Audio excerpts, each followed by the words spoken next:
Yes, welcome everybody. This is us. This is Anke van Diejen and my name is Noortje van de Sanden, and we're from Picl. Now in the cinema, now at your home.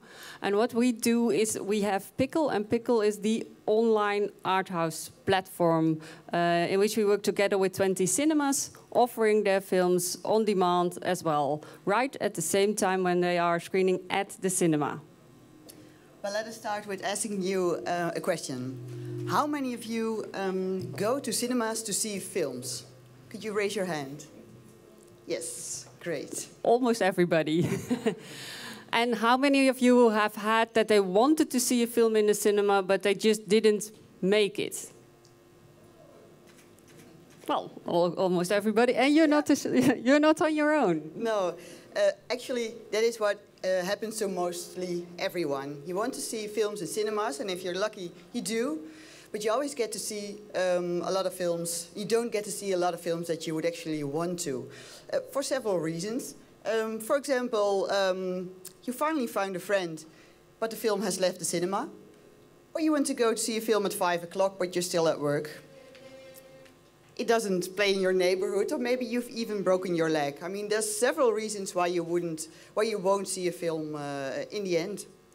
And you won't see a film in the cinema, but that's no reason not to see the film at all, because you can watch it at home. And as far as we are concerned, it doesn't matter where you see the film, if you see the film, if we're talking about quality art house films. And another question for you. How many of you spend more than half an hour looking for a film online? Yes, because it takes a while. It takes a while. There's an overabundance of online platforms, and it takes a while to find the film you're actually looking for. Yes, there's so many opportunities, however, so many platforms, so many places to offer your art house film. But how will you find it, and how will we find the audience? That's why we started working together with the most important place where you go to see a film or to hear about a film, your own local cinema. Because who can you trust more for a beautiful film? It's your local programmer. And these cinemas, they are the flagship store of art house films. This is the place where these films start their life cycle. Yeah, it's curated, it's branded, it's easy to find. So it seemed to us it was a logical place to connect, to collaborate with in offering films. And that's exactly what we do. For example, if you want to see the great film Pity, and you want to see it at Filmhuis Alkmaar, you either buy tickets on their website or immediately watch the film at Picl. Or you want to see La Prière, but you can't make it at the 2:15 screening because you're at your work. But you want to see the film, then you can watch it at Picl. Yeah, and the reason why we offer films right at the beginning, so in our case day and date, is because the demand decay of art house films is very quick, goes very quick down. It starts in cinemas, mostly not in all cinemas in the country. It doesn't mainly have a really big cast or a large budget to promote the film. So mostly people want to see it right at the start of the release. There are great reviews, if you're lucky, and people want to see it now. But it goes down really quickly, especially if you compare this to mainstream films, who do all have these aspects, and they have usually have a longer life, also in sequential windows. And that's exactly what we do. And it's going well. We've been doing this for 2 years, together with 20 cinemas offering their films on demand as well, on the same time as they're screening in their screening rooms. And what also helps watching films online is that marketeers, but cinemas and distributors as well, get to know their audience. You collect data, and with this data you can reach the audience you're looking for. Yeah, and in collaborating with all the different parties within the film industry, distributors and cinemas, you can also share these data and learn more about art house film lovers. And that way we can reach Jenny. Exactly. Jenny lives in Middelburg. She has 3 children, study her own practice, and she can't just go to a cinema every time she wants to. But now she can watch the films she wants at home, on her couch, with her warm socks on. Yeah, so thanks a lot. And we'll go over to Wendy for the panel. Okay.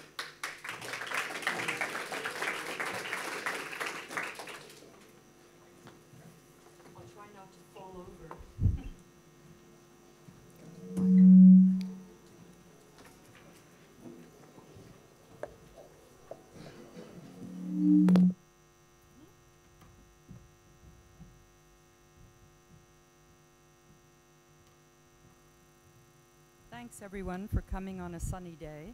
Can you hear me? Is the mic not working? Hello? Okay. I think today we're tackling a wild universe. It's a bit of a jungle out there now. When you're old like I am, you remember a time of the orderly marketplace where windows were in succession and everyone followed a certain pattern. And obviously now that's shifted, and it's up to us to discuss whether it's for the better or not. But keeping in mind all the VODs, the pay-per-view, the TVODs, the SVODs, the subscription ones, the AdVODs, the free-to-user ad-supported, and the downloads. That's one part of the puzzle. The next part is that digital and traditional are no longer separate lines. You'll have seen in the past even few months, VODs are playing with theatricals, so-called VOD platforms that used to be a certain category, like Amazon or Netflix, but also 25 or 30 others, are playing with theatricals, such as Amazon's 30-day window, Netflix historically not having any theatrical window, Amazon's Festival Stars program, its desire to acquire landmark cinemas, for example, and start having real cinemas alongside. Mubi, the European service, or one of the art house services in SVOD, beginning minutes ago, Mubi Go, where they give away cinema tickets along with their SVOD subscription for art house.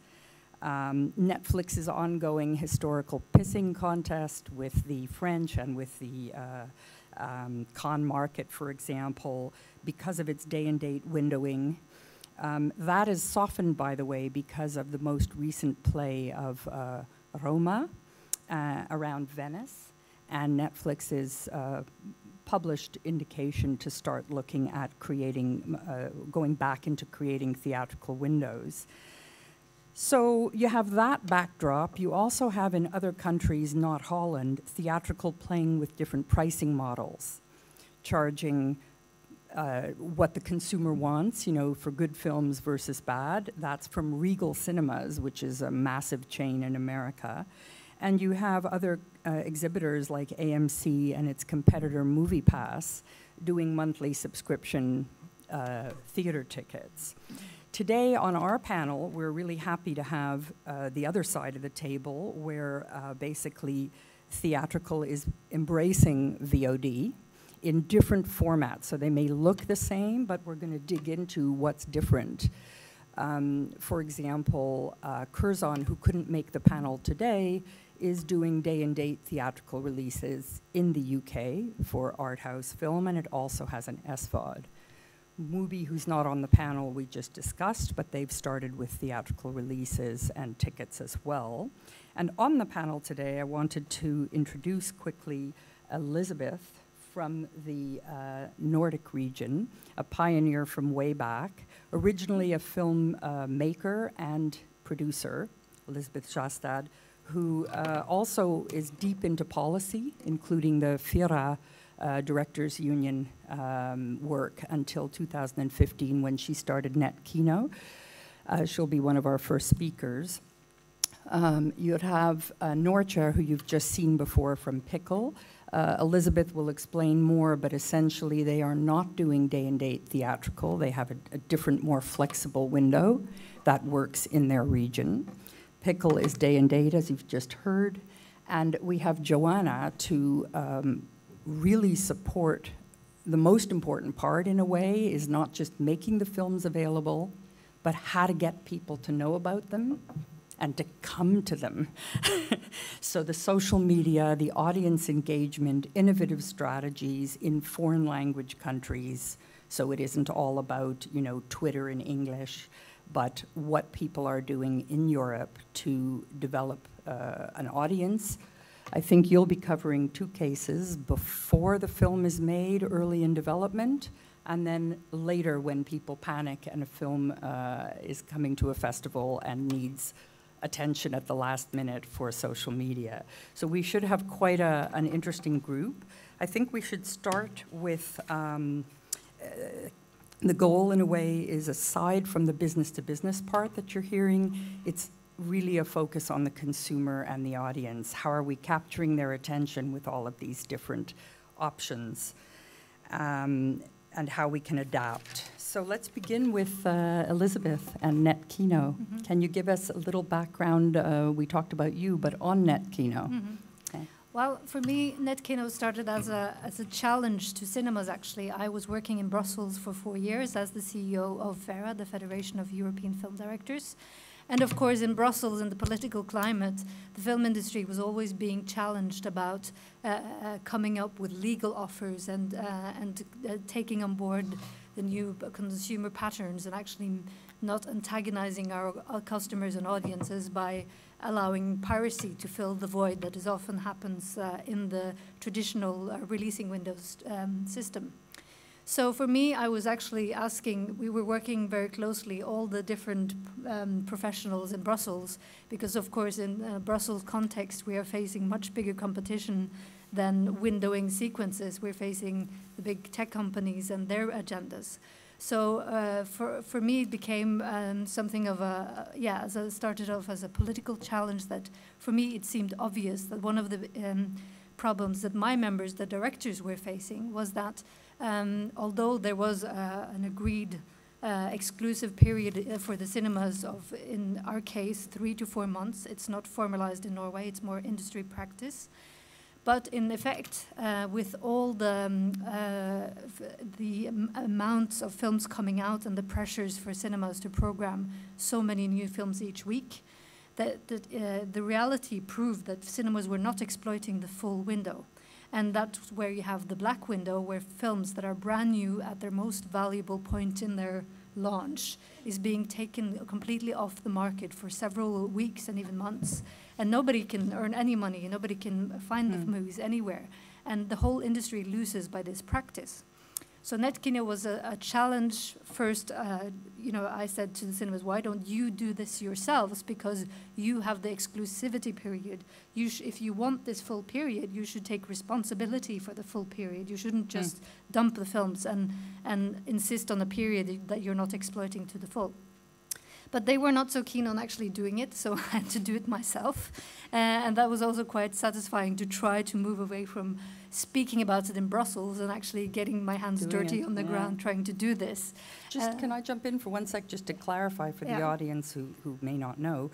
So you could have a 90-day window in theatrical in Norway for an art house film, but after 30 days, the film just falls out of the theaters. Yes. So it's what to do with the remaining 60 days. Exactly. You're not, unlike Picl, going right for day one of theatrical. You're trying to fill that gap. Exactly, because we saw that day and date would be too radical in the Norwegian context. And also because we are generally not sure to what extent the result would be cannibalization or complementarity. We know now that studies show that for the most part it's not cannibalizing, but we wanted to have a softer approach by saying that we wanted to be as non-disruptive as possible in this sense, because it was still being quite controversial. So to say that, okay, you get the chance to exploit exclusively the window for as far as it's working for the film, but once the cinemas are starting to take the film off or putting in at very disadvantaged screening times, then it's actually time for the film to move on and to benefit from still the freshness and the kind of campaigns, advertising that you've done in premiering the film. So that's when we come in, and we are actually being very flexible. And the part of the concept is that the audience should not be able to speculate that we have announced in advance a certain date when you will be able to see it. It would be basically that we are ready to sort of push the button when we see that the figures are dropping. So it's very dynamic, so that nobody can speculate that they would just stay home and not go to the cinema and wait for it to be on Nettkino. So just to clarify, it's under your own brand, not the cinema's brand. Yes, I mean, in the beginning we started out very much similar to Picl, that we originally intended this to be done more by the cinemas themselves and to have players embedded on their website. But given the time constraints and resources constraints of the cinemas themselves, it's extremely resource consuming to be doing the work of promoting it, and you're also missing the opportunity to do a unified advertising campaign for a platform. So we have listed the cinemas on our platform. You can see which films they are offering by pushing the button, the cinemas, but you are playing it on the national Nettkino platform. And I understand that you, as well as Picl, created a new right. We needed another VOD. So aside from TVOD, SVOD, ADVOD, and DTO, we now have TTVOD, yes, right? Yes, the idea was that the theatrical TVOD would be exclusive to cinemas. Right. But of course that entails that they would have to be engaging to the full extent and having the players and being much more involved. In our case, they have taken, we have 4 cinemas that we are collaborating with, of very different sizes and different geography. We are also then experimenting with something that would be more premium VOD, because theatrical TVOD would imply that nobody except for theaters would be part of this, right? Whereas we also wanted to experiment with the TV distributors, so the old cable companies and the TV set-top boxes that you have at home. And therefore you are then opening it to non-theatrical players. So in our case, we're kind of moving more into premium VOD. Yeah, I understood that you, I don't know if we could do this here in Holland, we'll hear from you, but I understood that you had partnered with a otherwise traditional telecom. Yes. On one of these releases. Can you tell us about that one? Sure. We had a youth film, a Norwegian original written youth film that premiered at Berlin in the Generations program. What's its name? It's called Los Bando. It's about a group of youngsters in a regional city in Norway who want to participate in the national championships for rock bands. And so they go on a road trip. This was a pretty difficult demographic to reach because it was kind of children, youth, preteen targeted audience. And it was the release of the film was targeted to the winter holidays in Norway. But after just a few weeks, the cinemas started programming it just during the day. So it meant that the audience target group would have to skip school to go and watch the film. So that was kind of not very fair to the film. And so the theaters started to take it off, and also, of course, the attendance would drop because people are not dropping school to go and see a film in the middle of the day. So after 5 weeks, we put it on Nettkino and also on the TVOD store of the major Norwegian telcos TV distributor Box. Was it Telenor? Or? It's Telenor, yeah, so they have a brand called Canal Digital. And of course, this was not. This was quite controversial, and there were reactions from cinemas. But we felt that they had also contributed to this by the way they were programming the film, and it wasn't doing the film justice. So, but the interesting result was that we, together with this platform, and the reason we wanted this collaboration was, of course, we are just starting out. We have just completed our first year, and it was a beta test. We were testing the technology as well as the business model and the concept. So we did, to take a film and do something as controversial with a startup company, we knew that we ourselves wouldn't have the figures to justify the economics of it. So we wanted to partner with a bigger platform. And the results were that the two of us combined had 3 times the turnover for this film than iTunes had. So this that's great. Yeah, and the experience from Telenor was also that they sold more because it was at a premium price. Yeah. Because we charge as much for the film online, and it's just rental. It's not EST. So you charge the same as you would for a theater ticket. Yes. And that's quite expensive for, and of course, since we're starting out, we're not getting the most attractive films. So we're asking people to rent a film the same as a cinema ticket for quite obscure, smaller films. But it worked. It worked, and this is one of the first big takeaways for us so far, is that there is actually a willingness to pay.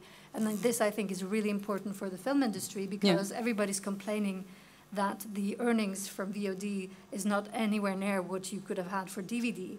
But one of the big problems in this is the pricing. If everybody has gotten used to VOD being cheap, that would make a big problem if you're making VOD move up in the chain. But if you're then saying, well, it's not regular VOD pricing, it's premium pricing, then you can have, hopefully, the volume of digital with the pricing of cinema, and that's going to be much more sustainable for the industry. What do the cinemas get out of it? I know what the filmmaker gets and what you get, revenue share. What is the share, or do they get a share? Absolutely, and this is also, again, sometimes I joke this is trying to make peace in the Middle East, because, of course, the distributors think that the cinemas are getting too much, and the cinemas are worried, of course, that we're ruining their window. But we have decided, we say that the principle is that it's the distributor and cinema agreeing on the split, but our recommendation for the first few years that we are in operation is that they follow the same split that they have for regular cinema tickets, which means a quite big share for the cinemas. But that is kind of the price you have to pay if you're getting the cinemas to play along with allowing us into their window. So that's the trade-off. Okay. Well, we'll go deeper, obviously, but let's hear from the Dutch example, from Noortje. Can you tell us a bit more about Picl and also the interrelationship with your social media and PR company, Harry? Yeah. Yeah, of course I can. Well, first, let me explain. We work together with Elisabeth and Nettkino as well. Perfect. Together also with a German party, Kino on Demand, a French party, which is called La Toile, and recently also the UK and Switzerland joined. So we actually share a lot of information. It's the ECVI? ECVI.eu. Because we're doing actually the same. And each territory has their own... through their own audiences, their own cinema network, their own audience. Well, it's different, but we share a lot of information, and that's why we're doing sort of the same. And also, we started Picl, I think it was 2016. I think myself and Anke van Diejen, and we worked at Harry, and Harry is our company. It's a company doing marketing, distribution, and PR for Dutch films and documentaries. And we came up with the idea because we worked so hard for especially these smaller quality films, trying to set up a community of audiences and doing a marketing campaign. And then you've worked really hard, and then the film is in cinemas, and it's only screened for 1 week. Because it's an art house film, it doesn't attract that many people, and after the first week, much of them are already gone to make place for a new art house film. Mm-hmm. And we found this very frustrating. And then we did a research, which you saw a bit earlier, because we thought there is a bigger audience for these kind of films. You just have to make it as easy as possible for them to see these films, and not only in the black window, because that's the difference what we do. We offer them day and date, but right from the start of the release, so you can profit maximum from the theatrical campaign. Yeah, can you give us one example, either of an art house or a doc film that you've been doing day and date? Yeah, well, as Picl, we don't release films ourselves, or we are going to, but I'll tell you more about that. But it's actually, we're working together with distributors. So these are distributors who distribute or who release their films day and date. We're not doing that ourselves. And with Picl, we enable them to do so. And also in our case, it's the same as Elisabeth is saying. We split the revenue between distributors and cinemas as well, just as in the theatrical split. And also, what you were saying about the cinemas being afraid of cannibalization, we did a research, and it shows that it doesn't really cannibalize because of those reasons. Most people still prefer to go to cinemas, but there's so many reasons they just can't make it. They can't make it in the first week, and then it's already out of the cinemas. It's playing at a time it's not suitable for you, because that's what we see on Picl as well. It's really practical in cinemas. Most of the screening times start at either 7 or 10, and that's for most people it's too early or too late. And 8:30 is the best time to start watching a film. How are both of you, before we move to Joanna, how are both of you reaching your audience then? What is the way that you promote this? Well, does the cinema help, or are you doing it all yourself? Yeah, no, the thing is you actually work with the theatrical release. So the distributors put on their trailers and posters now in cinemas and also on Picl. And the cinemas, they say, watch, as we showed earlier, watch this film in our screening room or watch it at home in our online screening room. So you keep having constant communication to your audiences. And of course, with Picl, we do marketing campaigns as well, trying to target and retarget the audiences for the films. Which type of marketing, though? Traditional theatrical push, or are you doing social media?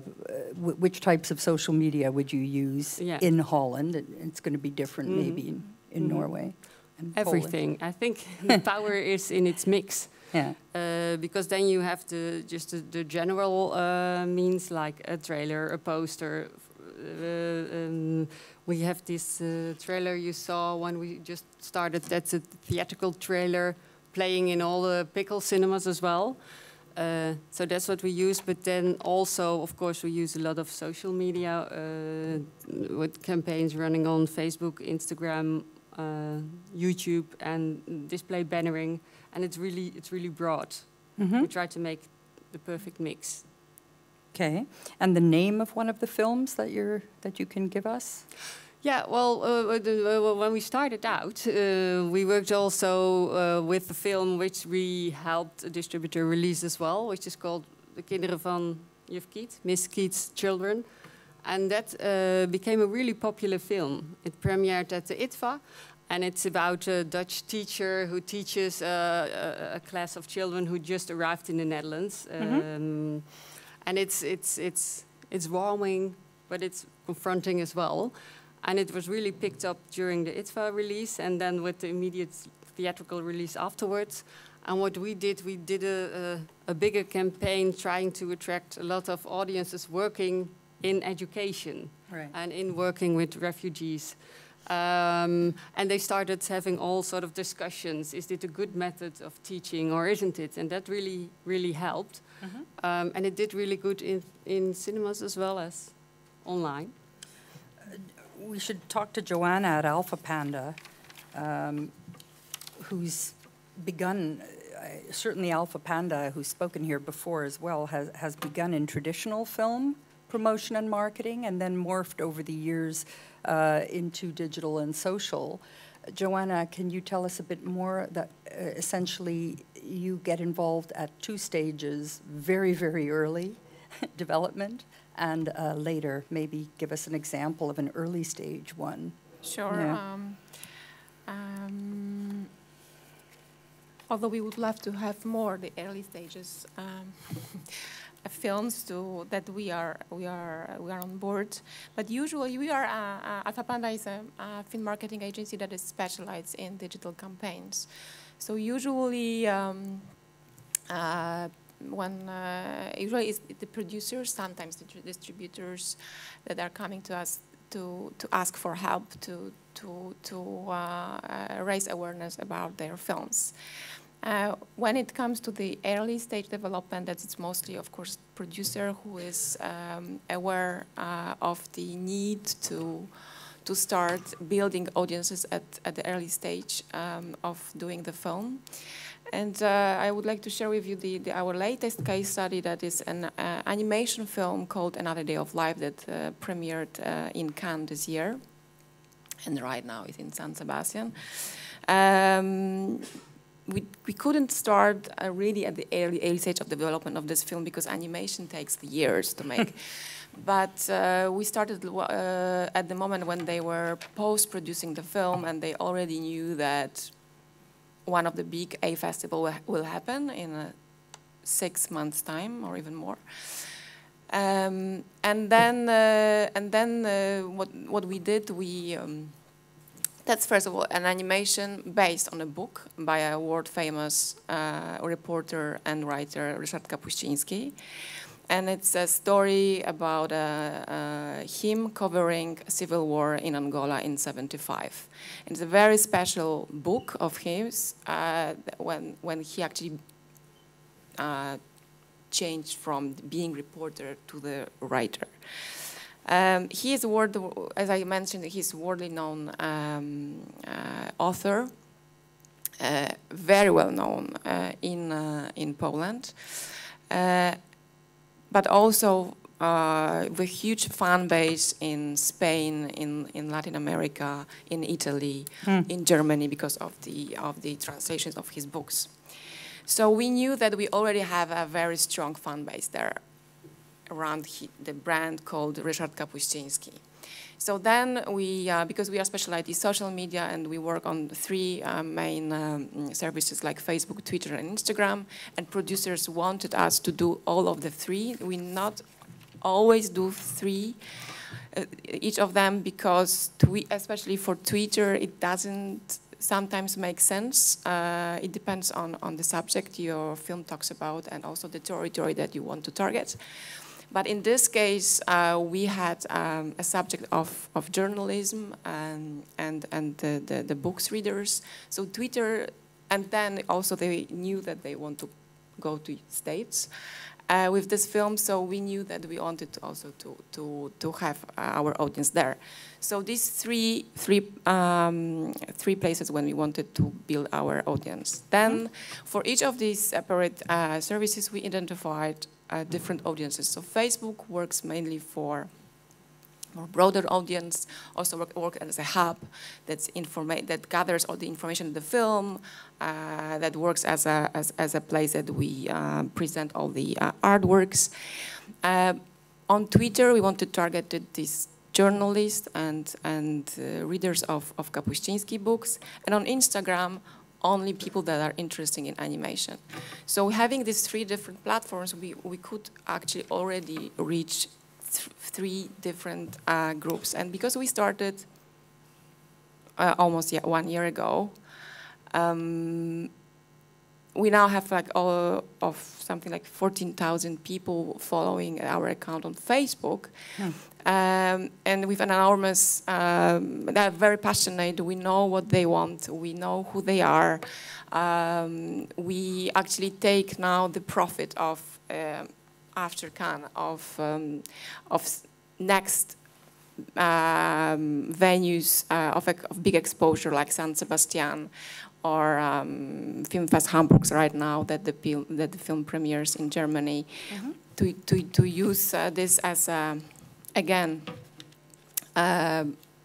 highlighting the information about the film and also using it for the theatrical release that will now happen in Spain, in Poland, and in Germany. On the other hand, when you think about jumping on a project that actually premieres like at Berlinale in 4 weeks, so what can you do? And that was a case study we had also earlier this year for Touch Me Not.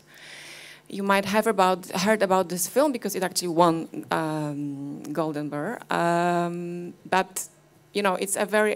Has anybody seen this film? Great. It's not. We already talked about it because you also doing it for Dutch territory. It's not an easy film to market. It's because you need to embrace the controversy that people can, how people can receive it.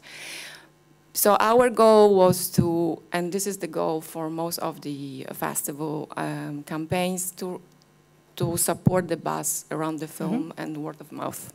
And I recall that you were saying that you deliberately, this was unusual, you deliberately didn't label. Yeah. Often social media is targeted by theme, and here it was a deliberate choice to avoid the labels and the categories. Yeah. Overall, it was a deliberate decision to avoid defining it at all in any terms. And that's why we kept very, very small choice of stills with a very, very strong lines combined to it. But still, this film received twice as much as the comparable title at Berlinale in terms of reach before winning the Golden Bear, and 10 times more after winning the. So this kind of when you have an exposure like Berlinale or any other big festival, then it's of course much easier. But also you have to remember there are a bunch of really great films at the same time playing. So how do you stand out? Yeah, and I'm conscious of our time. We can keep going, obviously, but first I want to just check in. Does anyone have questions from the audience? I figured you might. Yeah. Do we have a mic for her, or otherwise you have to speak quite loud? My question is... I'll repeat it. You were talking about the animation. Does everybody hear me? Here comes the mic behind you. And can you tell us your name and your company? Hi, I am Munira and I'm a future filmmaker, I hope. My question is, you were talking about the animation film that you were like 6 months ago, you were starting with promoting it on Instagram, Twitter, Facebook, and that you have like 14,000 followers on Facebook. But then you were telling that this film is only seen on festivals. So the mainstream cannot even see it. No, actually, no. Sorry, maybe I wasn't clear. So far, this film went through the festivals, and now it will enter cinemas. It will enter. Did it enter already? No. Tomorrow in Germany. Okay, so how do you hold these? Because it's very easy to unlike on Facebook. So if you have the 14,000 for like almost a year, how do you keep them on Facebook until your movie comes out? That was my question.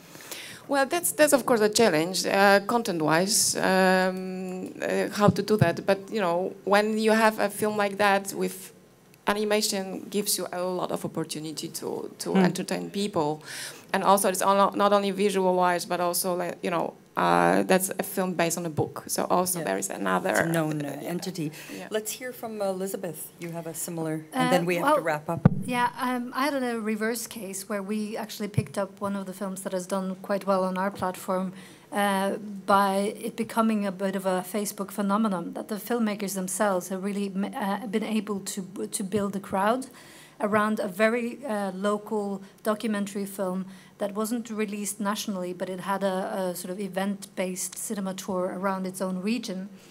And What's the name? It's name called Bjarne Doesn't Want to Be in the Movies. And it's about a Polish filmmaker who moves to this tiny place in Norway, and she wants to be friends with her neighbor, who's a rather older, simple guy who's working at his family's farm, which has happened for generations. And he doesn't like to speak about his feelings, and they strike up this rather unusual friendship. And it's quite a charming film. It did well in festivals as well, and it ended up becoming one of the 3 nominees for the National Film Award. Okay. And this has outperformed many films on our platform that have had a national big campaign and release.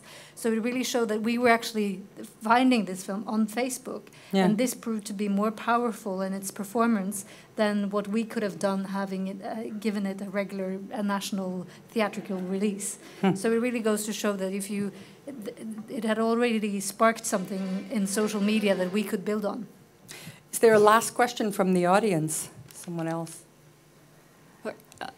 Then jump in. Yeah. I want to say something about what you said about these online campaigns. What we were talking about earlier is that you can really test what you're doing, and you can really test your audience, because with a lot of campaigns, and also that's what we did when we started Picl, you don't know everything before. For example, you have 3 versions of a trailer, or you have 3 positions of a button on a website, and you just don't know what's best. And that's so great about doing online marketing. You can just tweak it and see with which audiences works best, and then you can just test it and do it again, or do it in a better way, and then you keep improving. In our case, a platform, and you really work in an iterative way, but you can do that with film campaigns as well.